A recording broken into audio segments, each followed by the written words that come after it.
All right, here we go. Simone Green, the ex-chief photographer at Death Row. Before we get into the incident between you and Suge Knight, how did you first get started at Death Row?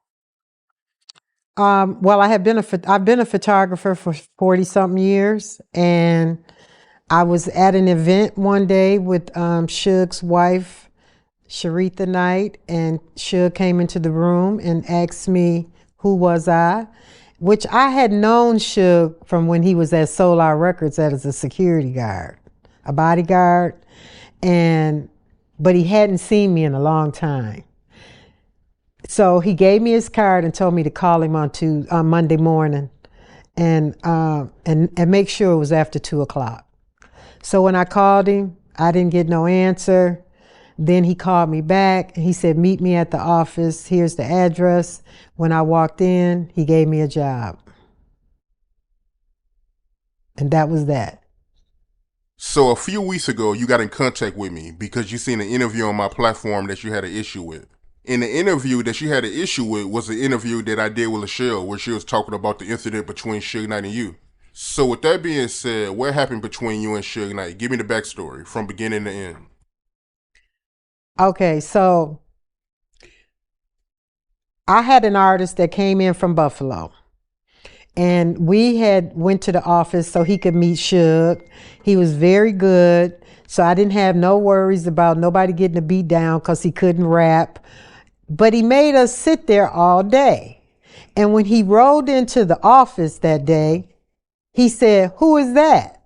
And I'm like, who is he talking about? He said, who is the guy sitting on the couch? Now, Dap was a big boy. So you kind of might get a little intimidated because he never smiled, very seldom. And I had already got him on Snoop's video, on Nate Dogg's video. He plays a police officer in the video and he plays a prisoner in the video. That's how much Dre liked the way he looked, but he forgot that he cameoed him into both positions. And so he made us sit there all day. I was waiting on my check and he called me in the office. He said, Simone, there's a few things been going on at the studio that ain't nobody saying nothing about, but your husband has created a bill for Death Row Records. And I said, well, I wouldn't know about that because me and my husband are separated. So he lives in his own place and I live in mine. So I don't know what goes on under his roof. So he was like, okay, he bought that. And he signed my check. This is when I knew I had a problem because he signed my check with a red ink pen. And when he signed it with the red ink pen, I said, that's weird. So I got into the car, I left, me and Dap left. And at that time, we didn't have cell phones. We only had beepers. So he beeped me and 911 to call him at the office. And he was like, okay, it was a Friday evening. He said, okay, Simone, I need for you to come into the office on Monday morning ready to be the secretary. I said, the secretary? I'm not being nobody's secretary. I'm not even my own secretary. So he said, okay, well, just come on in. So I went in, I was looking cute. I had on my little boots and my little suede pants. I can picture it like it was yesterday. And so we were all working. There was a young lady there by the name of Gina Bardoza. Her uncle is a photographer too. And she was handling the magazine. They had a Death Row Uncut magazine that was coming out, which it never did come out, but she was working on that project. This was like right before the Super Bowl in 1995. And that Super Bowl, I think that Super Bowl fell on a Sunday, but he left to go to Miami. It was in Miami. He left to go to Miami that next Friday. So when he came into the office, he didn't get there till about 1 o'clock. But he came in with a whole entourage. But we didn't see them. They came through the back door. So David Kenner, Roy Tesfaye, Kim Hassan, Kim Brown, and all Jake Nobles was there. Jake Nobles videotaped it. That's the videotape that Suge says does not exist. Okay? So Jake was in the roll-up room. We were in David Kenner's office. And he started asking these. He said, come into the office. I need everybody. We're going to call a quick meeting. So we called this quick meeting. And as I said, we got Roy Tesfaye. We got Kim Brown. We got Kim Hassan. We got David Kenner. And we got Suge and me. Okay, that's the only people in the room. So he looked at David Kenner and he said, so how many years can I get for these these phones that's being sold up here in the office? He said, oh, that'll get you a good 25 years in jail. So he said, Simone, did you know that Kim Hassan was selling weed at the front desk? I said, that's not my business. Okay, because Roy Tesfaye was supplying her with the weed to sell at the front desk. And like I said, the 6 people that I just named was the only people in the room and the only people that can vouch for what happened. Kim Hassan is no longer with us. David Kenner is too scared to talk about anything. But when it comes down to someone attacking my character and what I did, I have a problem with that. So the next thing Suge said is, so what's that you got in your hand? Because I had literally got up from the desk and I had sharpened the pencil and I walked into the office. So I still had the pencil in my hand. Now, when you back yourself up in this little office, it's probably a little bit bigger than a fancy bathroom. Got a little desk in it, maybe 2 chairs, and a door that goes into the roll-up room at a slant. So the threshold is at a slant. The door was cracked just enough. So if I stepped back, I would fall into the room. So inside the room is Jake Nobles, who's dead too, with a video camera, and he videotaped the whole incident. Now, mind you, me and Jake was really, really cool. So I was really shocked to see him in that room. But when I fell back, my head was looking up at him. Suge grabbed me by my feet, and Kim Hassan came around and started stomping me in my face. Okay? Now, mind you, I'm a grown-ass woman. I'm at least 20 years older than all of them. At least. Maybe let's take 5 off and say 15. Too old to be fighting in a room with a young chick. Suge holding my feet. David Kenner looking on like there was no problem. I kicked Suge in his nuts. And I busted up out the other door throughout the roll-up room and ran into the ladies' bed. I ran to the Interscope first. And when I ran into Interscope, the girl said, no, you got to get out of here. And I ran into the ladies' room, which is right across the hall.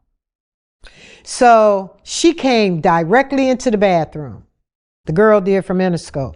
She said, are you all right? I said, I'm going to be all right once I can get out this bathroom.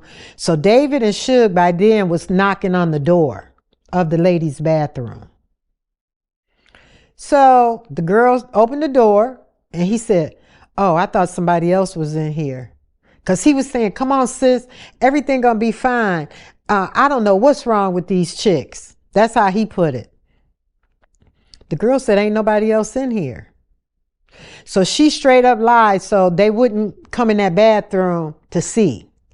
And when she left out that bathroom, Suge and them walked away. They walked away right before she left out. And there was a little exit door that you could run down the stairs. So I ran down the stairs to the next floor and took the elevator to the parking garage.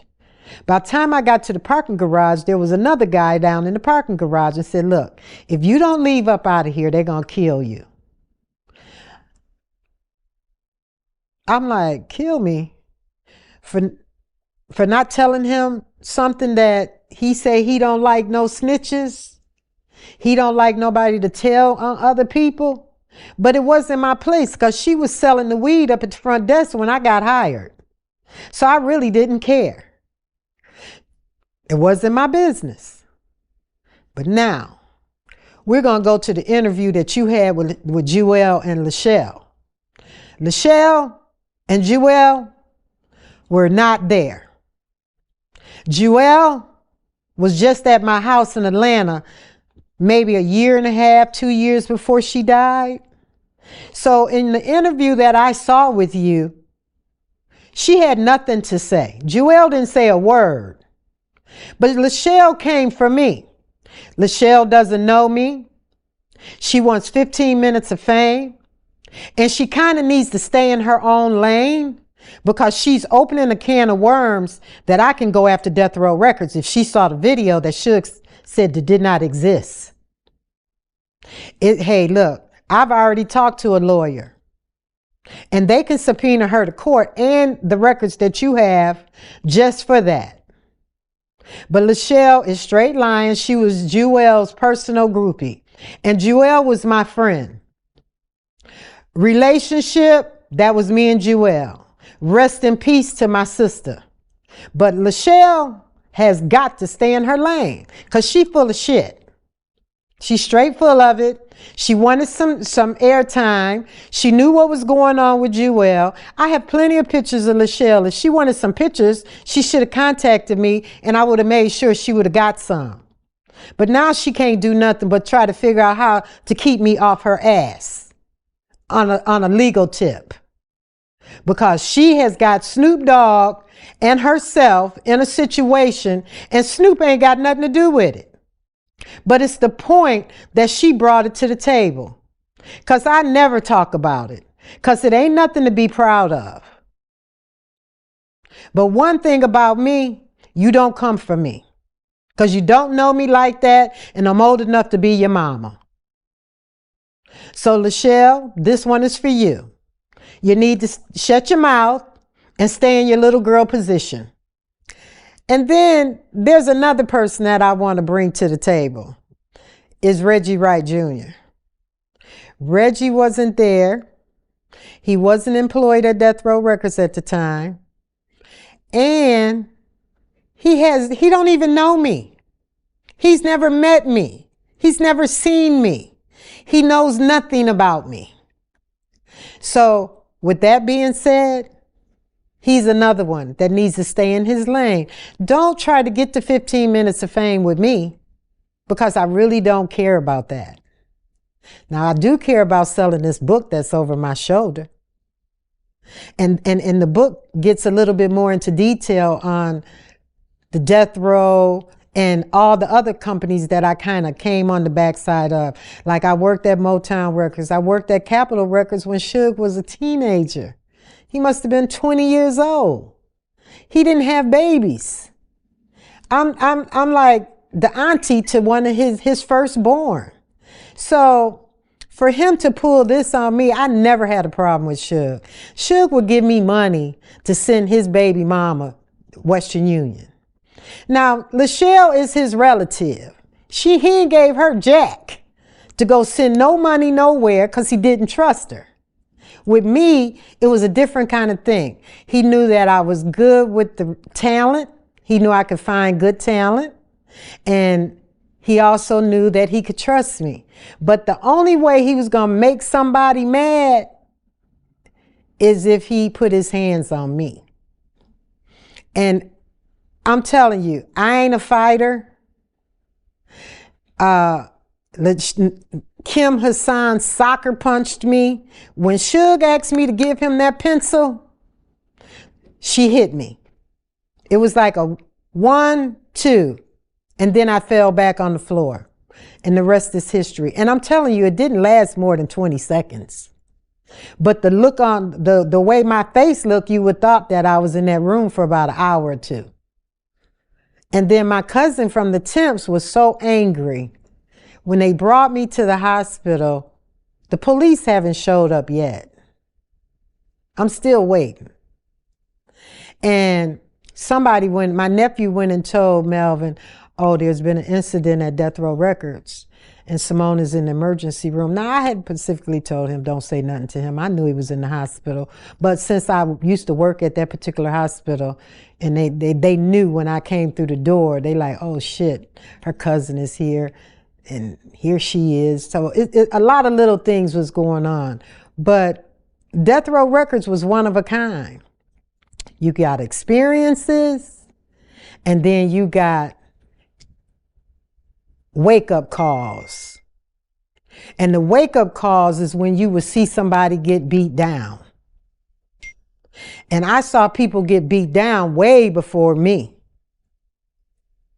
But no one can attest to how I feel every morning that I wake up and I look into my face. I have to see Suge Knight.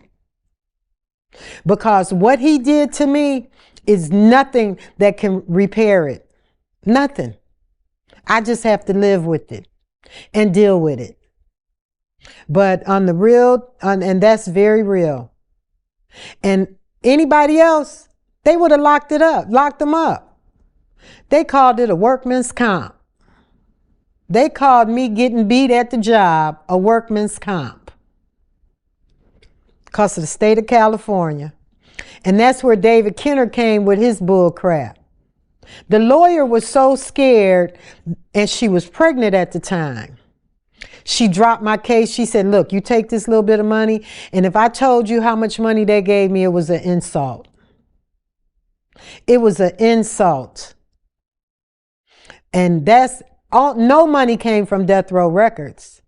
It all came from the California Workman's Comp. Which, you know, that wasn't much. If you don't mind me asking, how much? $42,000. Wow. So while Lachelle is saying the shit didn't happen, she knows nothing. And I'm telling you, every day that Suge wakes up in jail, I'm telling you, he thinks about, why did I do that to her? She never did nothing to me. But that's why he's there. Because God does not like ugly. But yeah, that's what I got. And so that was before the lawyer took her cut. So, you know, the doctor gets a piece, the lawyer gets a piece, and I get to change.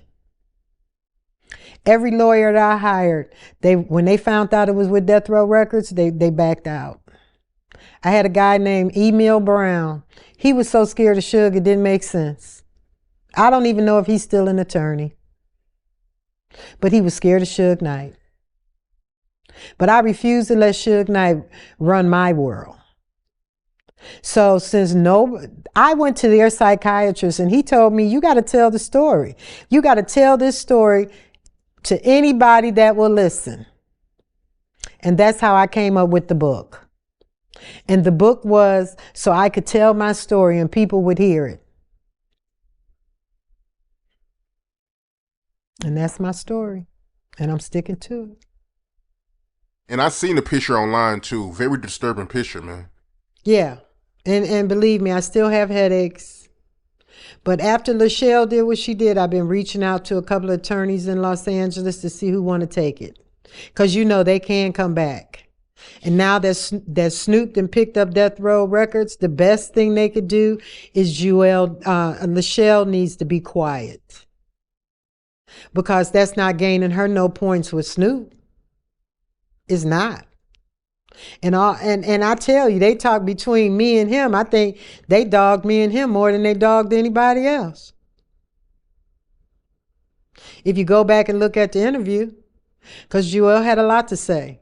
But she didn't say nothing about me. And that I know because I watched the interview. About 25 people called me and said, you got to see this interview. I'm like, I don't want to see no interview. They's like, oh, you want to see this? And that's how it all came about. This came about. Look, and like I said, none of them were there. But if Lachelle saw the video, she need to show it to us. Show us that she ain't lying. If you ain't lying, you saw the video, you got it. Because I'm going to tell you somebody else that saw the video. Tupac saw the video. Tupac saw the video because we have a mutual friend that he told him, look, tell her I saw the damn video and I ain't too happy about it. And that's much I know that he saw the video.